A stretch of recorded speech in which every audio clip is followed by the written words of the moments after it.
said, Daddy, what's your dream? He says, Daddy, my dream is to want, you know what I want to do?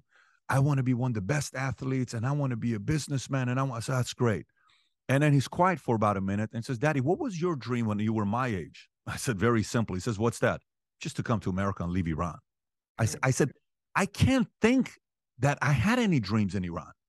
Like, I'm being very serious with you. Like, I didn't even know the concept of dreaming. Like, hey, one day I'm going to be a successful actor. I'm going to be a successful businessman. I'm going to be a politician. I'm going to go be a cop. There is nothing about my life in Iran where it was an element of dreaming about who I'm going to be one day. Nothing. There was no dreaming, right? That first glimpse came in Germany when we were watching, Baywatch, and you're seeing David Hasselhoff and you're watching Dirty Dancing with, Patrick Swayze, and you're seeing, Sat 1, which was their channel, and you're seeing all these, heroes and lifestyle. I'm like, well, what if one day you can be rich? Like, what if one day I can be an actor? What if then the dream machine started? But when you're living in a place like Iran, I'm only speaking for myself. Maybe it's different for a lot of other people. Man, they shut down your dream machine very quickly. Now, in my case, I mean, you talked about David Hasselhoff and, different references that you might have been exposed to. In my case, I mean, I'm a bit older than you. So when I grew up in Lebanon, my exposure to kind of the archetype of America and masculinity was Clint Eastwood in the spaghetti westerns. I don't know if you're familiar with them, Patrick, but, I used to watch a Fistful of Dollar and The Good, the Bad, and the Ugly, and I would see this guy who comes in, this mysterious guy, and I'd say, I want to go to that land where this guy lives. And so I really can commiserate with your feeling about Rambo and so on. Did you speak any English when you landed in the United States, or not a word? No, I spoke Farsi, Armenian, Assyrian, and German when I came here, but zero English. Have you retained your linguistic ability for each of those languages, or have you lost some of them? All of them except for German. I can speak Farsi fluently. I can speak Armenian fluently. I can speak Assyrian.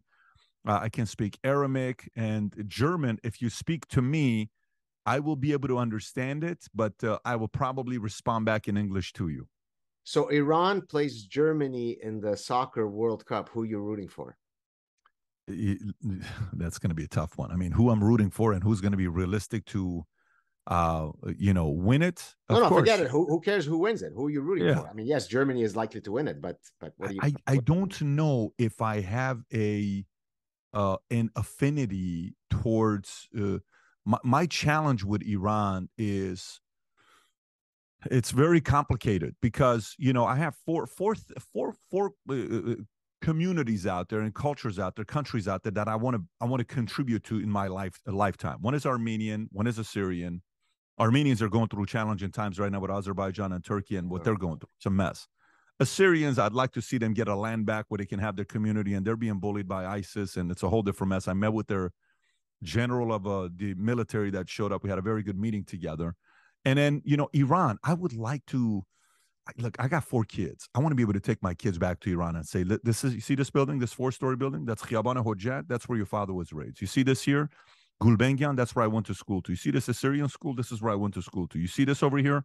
This is where we would come and buy Nutella once every 6 months, and Nutella was amazing. First time I had banana was in Germany, but I got one piece of banana here when I was 9.5 years old because rich people would eat banana and ananas. Ananas is pineapple. I want to tell that story to the kids. And unfortunately, we can't do that right now. So there's a part of me that wants to see Iran win, but there's a part of me that also is not happy with the decisions Iran made politically to team up with China and sign a 25-year contract for $400 billion, which I think locks them up for China for 25 years. So it's a love-hate relationship with what they got going on over there.